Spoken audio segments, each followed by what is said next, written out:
दोस्तों, India speaks daily के foreign news bulletin में आपका बहुत बहुत स्वागत है। मैं हूं आपके साथ रति अग्निहोत्री।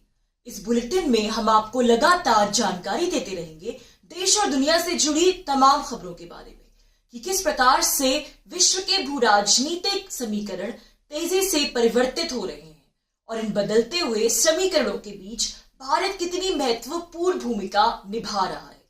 तो शुरुआत करते हैं आज के बुलेटिन से।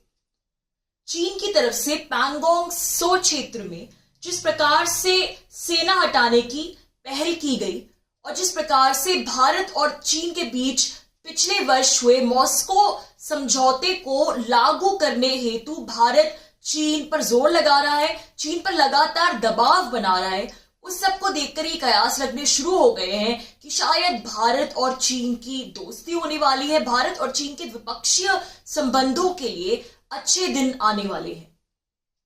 लेकिन ड्रैगन के बारे में ऐसी कोई भी गलतफहमी पालना मूर्खता ही है। इसका अब एक और प्रमाण सामने आ चुका है, जहां एक तरफ भारत और चीन की सेनाओं के लद्दाख बॉर्डर पर डिसएंगेजमेंट को लेकर आए दिन खबरें प्रकाशित हो रही हैं, आए दिन भारत चीन की दोस्ती, उनकी तथाकथित दोस्ती के कसीदे गढ़े जा रहे हैं। वहीं दूसरी तरफ एक ऐसी रिपोर्ट सामने आई है जिससे चीन की कथनी और इसकी करनी का अंतर स्पष्ट पता लगता है। अमेरिका की एक कंपनी ने अपनी एक रिपोर्ट में विस्तार से बताया है कि लद्दाख में जारी तनाव के दौरान चीन साइबर अटैक के माध्यम से भारत की पावर ग्रिड को निशाना बना रहा था। यानी जिस समय लद्दाख में भारत और चीन की सेनाओं के बीच पिछले वर्ष तनाव चल रहा था, उस समय चीन जो है वो ये साइबर अटैक की रणनीति बना रहा था, जिससे भारत का जो पावर ग्रिड सिस्टम है वो पूरी तरह से ध्वस्त किया जा सके और पूरा देश अंधकार में डूब जाए। यानी हैकर्स का इस्तेमाल कर भारत में ब्लैकआउट कराने की फिराक में था। इस रिपोर्ट के अनुसार चीनी हैकर्स की फौज ने पिछले वर्ष अक्टूबर में मात्र 5 दिनों के अंदर भारत के पावर ग्रिड, आईटी कंपनियों और बैंकिंग सेक्टर्स पर 40,000 से भी ज्यादा बार साइबर हमला किया था।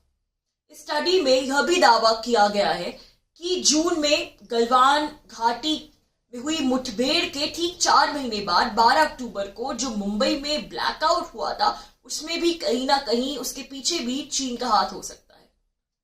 तो ये रिपोर्ट अमेरिका की एक cyber security company recorded future की है और ये जो कंपनी है ये सरकारी एजेंसियों के साथ इंटरनेट के उपयोग की स्टडी करती है। इस रिपोर्ट के अनुसार चीन के सरकारी हैकर्स की रेड इको नाम की एक फर्म ने गुपचुप तरीके से भारत के 1 दर्जन से भी ज्यादा पावर जनरेशन और ट्रांसमिशन लाइन में घुसपैठ के लिए साइबर हैकिंग की बेहद सोफिस्टिकेटेड तकनीकों का और बहुत ही सुनियोजित, बहुत ही व्यवस्थित तरीके से इस्तेमाल किया, प्रयोग किया।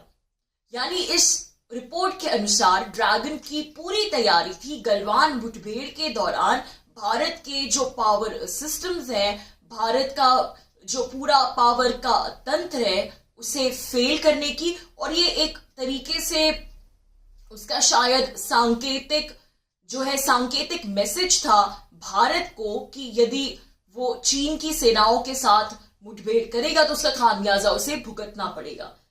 अब इस रिपोर्ट में कितनी सच्चाई है ये बात तो अभी तय तौर पर नहीं कही जा सकती, ये बात तो समय ही बताएगा। भारत सरकार भी अभी इस रिपोर्ट पर कोई भी टिप्पणी करने से बच रही है। अगर कोई साइबर अटैक ऑपरेशंस रहे भी होंगे तो वो विफल हो गए और भारत की जो पावर सिस्टम्स है उन पर कोई फर्क नहीं पड़ा, इसीलिए भी शायद सरकार इस ओर ध्यान नहीं दे रही। हालांकि जैसा कि हमने बताया कि जो मुंबई में ब्लैकआउट हुआ था 12 अक्टूबर को, उसके तार इस चीन की तथाकथित साइबर अटैक घटना से जोड़े जा रहे हैं। लेकिन अगर इस रिपोर्ट में कुछ सच्चाई है तो फिर सरकार को बहुत ज्यादा सतर्क रहने की आवश्यकता है, क्योंकि ये पहली बार नहीं है कि चीन पर भारत पर साइबर अटैक करवाने का आरोप लगा है। इससे पहले भी कई बार चीन पर इस प्रकार के आरोप लग चुके हैं और इसमें से कई आरोप सच्चे भी निकले। यानी कई बार पहले भी चीन ने वास्तविक तौर पर भारत के सिस्टम्स पर विभिन्न क्षेत्रों में साइबर अटैक करवाया है। और जैसा कि हम जानते हैं आर्टिफिशियल इंटेलिजेंस के क्षेत्र में जहां तक तकनीकी क्षेत्रों का सवाल है तो चीन इसमें पूरे विश्व की अगुवाई करता है। साइबर वॉरफेयर या इंफॉर्मेशन वॉरफेयर नए जमाने की युद्ध तकनीक है जिसके माध्यम से शत्रु देश के इंफ्रास्ट्रक्चर पर उसके जो मूलभूत सिस्टम्स है, उसकी जो मूलभूत व्यवस्थाएं हैं, उन पर हमला बोला जाता है, उन पर धावा बोला जाता है ताकि शत्रु देश की जो अर्थव्यवस्था है वो पूरी तरह से विफल हो जाए, उसके पूरे सिस्टम चौपट हो जाए, ध्वस्त हो जाए। तो एक नए प्रकार का वॉरफेयर है और चीन और रूस जैसे देश साइबर वॉरफेयर के मामले में, साइबर अटैक्स के मामले में काफी आगे है। हमने अपनी पहली एक रिपोर्ट में बताया था कि किस प्रकार ताइवान के विरुद्ध जो चीन है वो नियमित तरीके से साइबर मिस इन्फॉर्मेशन कैंपेन का, साइबर वॉरफेयर का इस्तेमाल करता है, प्रयोग करता है। तो साइबर वॉरफेयर के क्षेत्र में जो ड्रैगन है वो एक बेहद मजा हुआ खिलाड़ी है। तो इससे एक बात तो बिल्कुल स्पष्ट हो जाती है कि जहां तक चीन का सवाल है, भारत को अपने आंख कान हमेशा खुले रखने हैं। वो जो भारत के साथ इस समय दोस्ती का खेल खेल रहा है, इसकी संभवतः सबसे बड़ी वजह यही है कि चीन को इस समय अपनी अंतर्राष्ट्रीय छवि सुधारने की बहुत जरूरत है, बहुत आवश्यकता है और इसके लिए वो भारत का इस्तेमाल कर रहा है। इसीलिए वो भारत के साथ ये दोस्ती का नाटक ही, दोस्ती का चक्रव्यूह रच रहा है क्योंकि अंतर्राष्ट्रीय स्तर पर उसे अपनी छवि सुधारनी है। क्योंकि इस समय चीन की प्राथमिकता है अमेरिका में डोनाल्ड ट्रंप के शासनकाल पे जो उसके सामान पर जो टैरिफ्स लगे थे, जो भारी टैरिफ्स लगे थे, उन टैरिफ्स को हटवाना। अमेरिका की जो नई सरकार है, जो बाइडेन की सरकार, उसे उन टैरिफ्स को, व्यापारिक प्रतिबंधों को हटाने के लिए मनाना चीन की सबसे बड़ी प्राथमिकता है क्योंकि लंबे समय से चीन के जो व्यापारिक इंटरेस्ट है वो ताक पर है और जब से जो बाइडेन की सरकार आई है चीन इसी ताक में है कि किस प्रकार से वो ये जो व्यापारिक प्रतिबंध उस पर लगा है अमेरिका ने लंबे समय से इन्हें हटवाए। तो जाहिर सी बात है इसके लिए बहुत से मुद्दों को लेकर उसकी आलोचना हो रही है अंतर्राष्ट्रीय मंच में। तो इन टैरिफ्स को हटवाने के लिए, व्यापारिक प्रतिबंधों को हटवाने के लिए वो जब एक जमीन बना रहा है, एक माहौल तैयार कर रहा है, तो ये भी जरूरी है कि उसके पास दिखाने के लिए कुछ सकारात्मक हो कि हाँ हमने ये सकारात्मक किया है, इन मुद्दों पर हम नर्म पड़े हैं, बने हैं। और इसीलिए भारत जो है वो भारत के साथ इस प्रकार के समझौते का दिखावा कर रहा है, विश्व को दिखाने के लिए भारत की ओर दोस्ती का हाथ बढ़ाने का नाटक कर रहा है। ये सब करके वह विश्व के सामने शायद एक परसेप्शन क्रिएट करना चाहता है। एक दूसरी बात यह भी है कि हांगकांग मुद्दे को लेकर, ताइवान मुद्दे को लेकर और चीन में जो समुदाय विशेष के लोगों के मानव अधिकार हनन का मुद्दा है, ये सभी मुद्दे बहुत बड़े हो गए हैं और अंतर्राष्ट्रीय मंच पर इनकी बहुत ही ज्यादा आलोचना हो गई है। चीन पूरी तरह से चारों तरफ से घिर गया है और जहां तक अंतर्राष्ट्रीय मंच का बात है तो ब्रिटेन से चीन की तनातनी, अमेरिका से तो पहले ही चीन के मतभेद थे, लेकिन चीन की जिन देशों के साथ तनातनी, उसमें ब्रिटेन का नया नाम शामिल हो गया है। दोनों देशों के बीच बहुत से मुद्दों को लेकर मतभेद बढ़ रहे हैं। हांगकांग मुद्दे को लेकर खासा मतभेद है।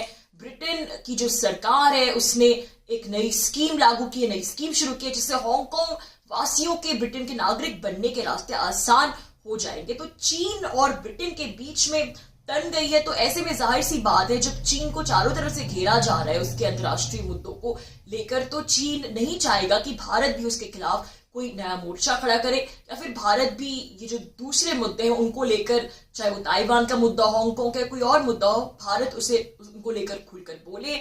चीन ऐसा बिल्कुल नहीं चाहेगा, इसलिए वह भारत को अपील करने का प्रयास कर रहा है। 1962 का भारत चीन युद्ध किसे याद नहीं होगा कि किस प्रकार से 1950 का पूरा दशक भारत और चीन की तथाकथित मित्रता का दशक था और चीन की और पंचशील समझौते का दशक था। 1961 तक भारत और चीन के बीच विभिन्न मुद्दों को लेकर बातचीत चल रही थी, लेकिन फिर भी 1962 में चीन ने भारत पर आक्रमण करने से जरा भी परहेज नहीं किया।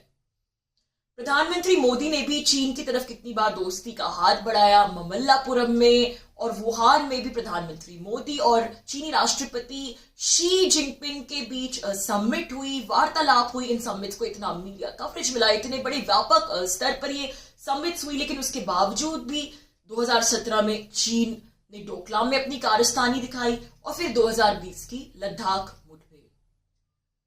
इसलिए ड्रैगन के मामले में भारत सरकार को अपनी आक्रामक नीति पर ही चलना चाहिए। सेना का डिसएंगेजमेंट, बातचीत सब अपनी जगह है, लेकिन चीन की किसी भी बात को फेस वैल्यू पर लेने की गलती भारत को कदापि नहीं करनी चाहिए। तो दोस्तों, आज के लिए बस इतना ही। बहुत जल्द आपसे फिर मुलाकात होगी कुछ नई खबरों के साथ। तब तक के लिए अनुमति दीजिए। नमस्कार।